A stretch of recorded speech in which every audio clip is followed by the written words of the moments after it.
Welcome in. It is yet another NFL preview here for us here at Sports by the Book. I'm Jeff Parles, Alex White alongside. And today, in our road to all 32 teams, we head to Pittsburgh, right smack dab in the middle of the win totals, Alex. Should be a lot of fun to break this one down. A wide range of possibilities with this team. Some notable and big changes. I think the craziest one of all is bringing in DK Metcalf, trading away their young, dynamic wide receiver in George Pickens. But, of course, the biggest news is Aaron Rodgers. Now the Steelers moving on from Justin Fields and Russell Wilson and taking another shot at this, going all in with Aaron Rodgers at what is probably his last year.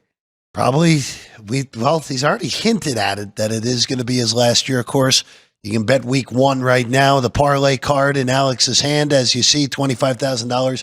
Guaranteed just $5 a card, as many as you want, here at the South Point or up at the Rampart with our good friend Dwayne Colucci, or just come see us here at the South Point Hotel and Casino here in Las Vegas. Of course, for these $5 parlay cards, just have to pick the winner. Yep. But for every single game, and the Steelers will be facing the Jets first. They are due before kickoff on that first Sunday of the year. Won't include Thursday in Philly or Friday in Brazil. One total on, or two totals, I believe, on there. This year, Alex, to get us going into the NFL season. All right, let's look at the AFC North along with the Steelers at first. Steelers projected to finish third by the win totals, but we know they're just projections for a reason. Win total of 8.5. Steelers are plus money. Remember, there were no expectations at all last year. What are Fields and Wilson going to do? Arthur Smith, what is he as a play caller coming back over as an OC after his failed stint as head coach in Atlanta? Does Tomlin still have control of the team? They made the playoffs. They got off to a great start. They faltered late once there was more tape on Russell Wilson out there, but the Steelers made the playoffs to do it again, plus 140 to win the division, 5-1 to win the conference, 15-1, and 40-1 to win it all. Of course, a totally new deal with this being Aaron Rodgers' team, and no quarterback controversy like there was going into the season a year ago. Of course, and that was probably the biggest downfall for them, was having those two kind of battling out for that position, where I do think the expectations should be right about where they are. And while this has been one of the most competitive and toughest divisions, you can see all of those win totals. I mean, maybe Cleveland a little bit lower, but projected above 500 for most of them. And I think that's right where Pittsburgh falls. I think they should be right there battling with Cincinnati for the 2 seed. Tough division, tough matchup who they are playing up against with the AFC East and the NFC North. So we'll have to get into the schedule and see where their toughest areas are looking it throughout. Well, let's do it right now. Let's go right to it. So early bye for Pittsburgh, week 5. They go to Ireland, first ever NFL game in the country of Ireland. They'll take on Minnesota in Dublin. Croke Park, so looking forward to that in week 4, but that leads to the early bye as they decide to take the bye after the European trip, and then they'll have to play 13 straight games, which concerns me, Alex, for a team that is built on veterans. Yeah. You look at what this roster is as a whole. Obviously, you're as old as you can get at the quarterback position. You are older on offense than you were a year ago, especially at the wide receiver position. Yeah, we'll get to Caleb Johnson in a minute behind Jalen Warren, but you don't have a lot of youth on this team. This is a lot of older pieces. Darius Slay, Jalen Ramsey, of course, new look secondary with Thornhill there, but this is an older team, and with this schedule now, I don't think it's overly intimidating. It's not an easy schedule, but I don't think it's one of the harder ones in the NFL. It does hurt that they lose the home game against Minnesota, that it's a neutral instead, but they get Green Bay at home. They do have to go to Detroit, but you know what? An indoor game in week 16 is not the worst thing in the world for an aging team and an older quarterback.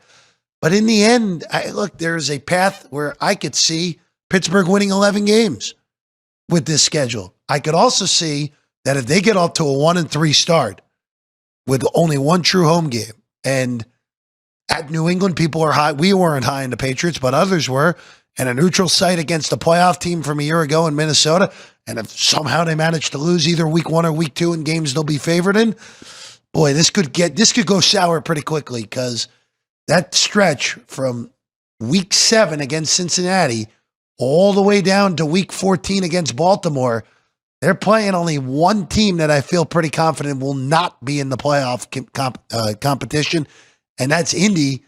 And the Colts are still capable of being in that competition because of the weakness in the AFC South. I will just say to start off the season there with the first 4 games, I think those are all going to be low scoring. I like all of their defenses right there. And Pittsburgh seems to find a way to win those type of games with Tomlin. I like the way that this team is structured. I think having another year under Arthur Smith and 4 of the 5 O-line returning. Now, that is where some of their youth does come from, just drafted in the last few years for a lot of the guys on the O-line, which will help, especially with that intense schedule at the end there. But yeah, I mean, I just think year 2 with this almost experiment thing of giving these high-end quarterbacks that are past their prime another shot at it, I think Aaron Rodgers has way more pieces and everything structurally in place, way more than Russell Wilson and Justin Fields did last year. Well, it'll be interesting to see. Again, Rodgers with Arthur Smith. Rodgers, you see on the right side of your screen at 50-1 to win the MVP. Rodgers did throw almost 30 touchdown passes a year ago in that disastrous year in New York. So plus 125 at 25 plus passing touchdowns is not a bad look, at least in my opinion, on those milestone bets. And let's just look at what this outlook is going to be on the offensive side of the ball for Pittsburgh. We mentioned it already. It's a totally new look deal for the Steelers on offense. Aaron Rodgers takes over at quarterback. It really depends on what you think of Rodgers at this point. If you think he's got something left in the tank for one last run of it, it's an improvement. If you don't think there's much left in the tank, it's probably a net neutral from what is a year ago. But then you look at the differences in the receiving core from a year ago, Alex, and this is where my head turns, as you mentioned in the beginning. Out goes George Pickens and the mercurial nature of him.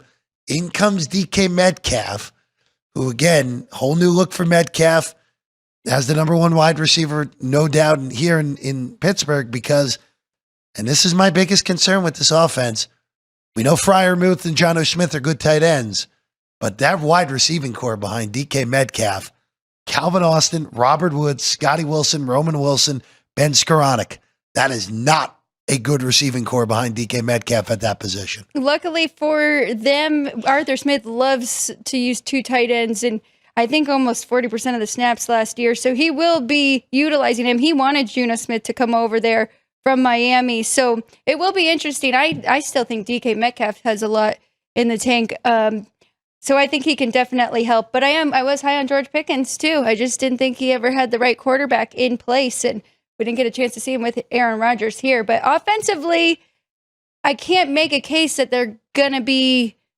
better than 14th, right, in the league. Somewhere between there or potentially even worse. We've just seen such evolvement in offenses over the years, and they've got 2 really good offenses right here in their division in Cincinnati and Baltimore. So that is going to be tougher for them, definitely. The running back room is where the only intrigue, at least for younger pieces, resides.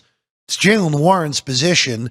They go out and they bring in some veterans in Kenneth Gainwell and Trey Sermon, but they did draft Caleb Johnson out of Iowa, who, again, we saw him at Iowa as just a great downhill runner with a little bit more finesse than you would look at for an Iowa back. Again, I don't see him being in an offensive rookie of the year race at all. You see him at 30-1 at the bottom of the screen on the left. Will Howard is not winning offensive rookie of the year. It would take something really bad for the Steelers if Will Howard ended up playing more than maybe a few snaps here or there the whole year, because Mason Rudolph is ahead of him in the depth chart as well. But Caleb Johnson's an interesting piece for this running back room that, historically speaking, especially at Smith, a guy who likes using multiple backs. Yeah, that's true. And they were 11th last year in those stats, total offense 23rd. So the running game was really their highlight, but I do think that they can build on that. I do like the move there, and I do think that Johnson will be a great piece to go along with Warren. Let's move to the defensive side of the ball. Again, it's such an interesting mix for Pittsburgh because they did go out and they drafted guys on defense. First round pick Derek Harmon is going to likely get a lot of run early this season. They go out and draft a few others, including Jack Sawyer, who we saw in that great tenure at Ohio State. But really, the whole thing this offseason was, were they going to be able to get the deal done with the jersey you're wearing? Yep. And TJ Watt, and they got it done. They got the deal done. The second biggest defensive contract in NFL history, and for guaranteed money. And here you go. Watt is plus 950 to be the defensive player of the year. Of course, this is what it's going to be at the top four, as long as these guys are healthy. Hutchinson, Garrett, and Watt. And of course, Micah Parsons is up there. We know the contract situation in Dallas is a little bit of a mess at the current time that we're recording this now. Granted, I expect Dallas and Parsons to get a deal done and just be a lot of agita in the way to getting that deal done. But this defense just starts with the health of TJ Watt. If TJ Watt can play 15 games at a high level and a healthy level, the Pittsburgh defense is going to have a chance to be really darn good, especially with the additions of Darius Slay, Juan Thornhill, and, of course, the big one, the trade for Jalen Ramsey. Out goes Minka Fitzpatrick, which I think is no big deal at all. In comes Ramsey with, again, Slay on the other side. This defense has high potential. I'm just concerned with and this is the whole ball wax for the whole team. I'm just concerned about the building around the aging veterans of this team, that we've already seen all these veterans, especially on the defensive side of the ball too, deal with injuries over the last few years, Alex. Yeah, we definitely have, but I'm not really that concerned with it yet. I do think they have some depth too, and I like that they went out and were looking to get bigger and younger on the D-line, as you mentioned, drafting Derek Harmon. And then I do actually like the Fitzpatrick trade for Ramsey. And to your point, power rating wise, looking at my dad's power ratings, it's almost a swap, but I think they can utilize him more. I don't think they were getting the most out of Fitzpatrick. So I like all the pieces. I think they can all come together, like you mentioned, with Jack Sawyer from Ohio State, adding him in there with TJ Watt to Patrick Queen. On paper, they're really good. And they were last year too, 12th ranked in total defense. Now their secondary was a little questionable, 25th. So that's why they wanted to make some changes there. Run defense 6, holding opponents to under 100 yards per game. So they got to keep all of that. And I imagine they will. They've been tough for years. We know that Tomlin is a defensive minded coach, and so they've got to do their part, definitely. Well, and of course, again, you still have some youth on this defense. Peyton Wilson, Joey Porter Jr. There is some youth on this defense. Again, a team that a year ago overachieved at 10-7. I don't remember anyone going into the year last year saying, "Oh, Pittsburgh's going to be a playoff team," other than maybe a brave few here and there. And they made it. They made the postseason a year ago. And again, obviously, it faltered as the year went along. 10-7. I know there's a little bit more impatience from that fan base than there's been in a very long time. One note that I will just bring up with this team as a whole, they still have one of the top 5 kickers in the NFL. Chris Boswell is still there. And for a team that I expect to play a ton of close games, having the advantage more times than not with the kicker is going to probably lead to an extra win or two for the Pittsburgh Steelers this year. And look, I'll use the cliche that we always had. Mike Tomlin has never got under 500 in an NFL season. Everyone knows that at this point, as Tomlin nears year 20 in the NFL. But in the end here, Alex, my favorite bet on the board for Pittsburgh is plus 125 on Rodgers to throw 25 touchdown passes. Because that works both ways. They could be good, and he does that. They could underachieve. That's true. And he could throw that because they're going to be chasing games. By the way, Tomlin was 28-1 to be coach of the year. No thank you whatsoever. I don't think he has much of a shot to win unless if they spike a 13. And if that happens, was kind of my theory with the Jets last year, that if the Jets spiked a big number, that Aaron Rodgers was going to get the credit and Robert Saleh wasn't. I think that goes the same deal here in Pittsburgh, that if Pittsburgh spikes a big number, Aaron Rodgers is going to get the credit, unless if that defense is just so outrageously good. But I still expect Rodgers to get the credit. In the end here, Alex, I have the Steelers at 8-9. I have them under their win total, but it's not a strong play. Again, they have a very wide range. If you told me that they spiked in 11-6 at 12-5, Aaron Rodgers looked like a top 5 quarterback at times, but was somewhere in the pocket of 8-12. That defense was 5-12 in the NFL. Yeah, I could see that. Could I also see a complete bottom out and Mike Tomlin is gone at the end of the year and Aaron Rodgers goes into retirement with back-to-back huge disappointments with the 5-12 in New York a year ago and then a 6-11 or something like that in Pittsburgh? Yeah, I could see it. It's all going to come down to how they handle two stretches of the schedule. Do they handle their business and go 3-1 the first 4 weeks in 4 games that, look, realistically speaking, they will be favored in all 4 of those games, or they're not favored in Ireland against Minnesota. That will be close to a pick game in a neutral site in Ireland. And then how do they do after? Look, you got to smoke the Browns week 6. We know the Browns aren't going to be good, as we know, Alex. But how do you do in that gauntlet from week 7 through week 14? Can you find a way to go a game over 500? Can you find a way to go even? Especially if you go 3-1 early. Right.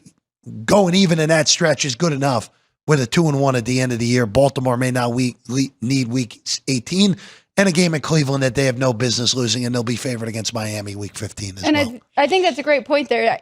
They have to sweep the Browns to get over this win total. They have to split with the Bengals to get over this win total and potentially with the Ravens. I would say you have to split. You have to split either Baltimore or Cincy. You have to go 3-3 in the division at worst. Yes. If you go 4-2 in the division, they probably are winning 9 or 10 games yet again, and Tomlin is keeping his streak going. And that is right where I am with them going down their schedule, looking at my preseason power ratings for them and their opponents. And I've been right there at 9, even possibly 10, but I think closer to 9. The thing with this division is, and I brought it up, how competitive it is, and all 4 of these teams have kind of rotated. Well, 2020 is the last time that Pittsburgh won the division, and then Cincinnati, Joe Burrow's young years won 2 in a row, and then the last 2 years have been all Baltimore, and then everybody underneath has kind of rotated.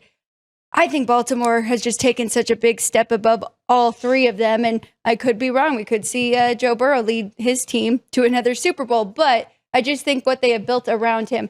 I think Pittsburgh is right there fighting with Cincinnati I think they could be right there for a playoff spot too, between them and the Chargers and some of these other teams that are right there at the 10-win projected. So it's really tough to make any bets.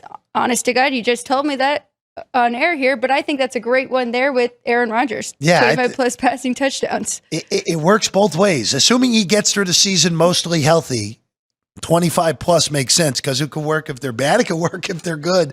Works both ways. And look, in the end here, like I said, Alex, I think that key, and you just mentioned it, Cincinnati and Pittsburgh, I don't see this division as a 3-team playoff division. I just don't see it. I think it's too strong. I think the schedules are too difficult for this to be a 3-team division for a postseason berth. And the AFC West is so strong that I think that's more likely, even with that strength of the schedule, that we see the same 3 that were in the postseason a year ago, Kansas City, LA, and Denver. Wouldn't shock me if we see that again. But look, we'll see. This is a big range, guys, on this Pittsburgh Steelers team.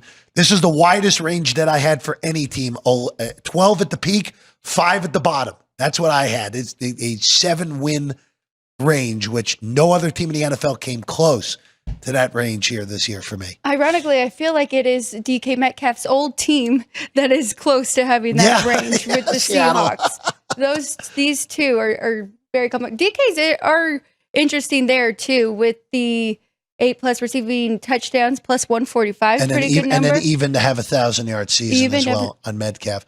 He's proven though, like we've seen him. He's a touchdown machine. That's why I do lean to their Aaron Rodgers one as well. But you just saw on the last screen 15-1 to win it all for Pittsburgh, 40-1 along with the Texans to win the Super Bowl here, Super Bowl 60 in Santa Clara in February of 2026. I will just say, if we're going in order and how Ryan has set this up with our win totals, they were about 18th. Yeah, just on that more than the midway point. Yep.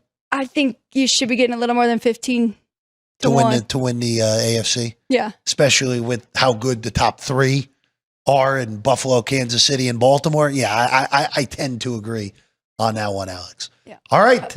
That's what we got for you. It is another preview in the books, getting you ready for the 2025 NFL season. The Pittsburgh Steelers. Here you go today. Looking forward to keeping this rolling here on the Sports by the Book channel. If you're not subscribed to us, please hit that subscribe button. We are live Monday through Friday, 10 a.m. Pacific time, getting you ready for the best in sports betting every single day. Also, our Football Frenzy shows starting soon in the month of August on Friday. Be on the lookout for that with myself, Alex White, Chris Andrews, and Vinny Maliulo. So you get the bettor's perspective, and then you get the behind the book perspective on those Football Frenzy shows on Friday. She's Alex White. I'm Jeff Parles. This has been the Pittsburgh Steelers preview for Sports by the Book, leading you into the 2025 NFL season. Of course, make sure you hit subscribe on South Point Studio and Sports by the Book. We're live as always from the South Point Hotel and Casino here in lovely Las Vegas, Nevada.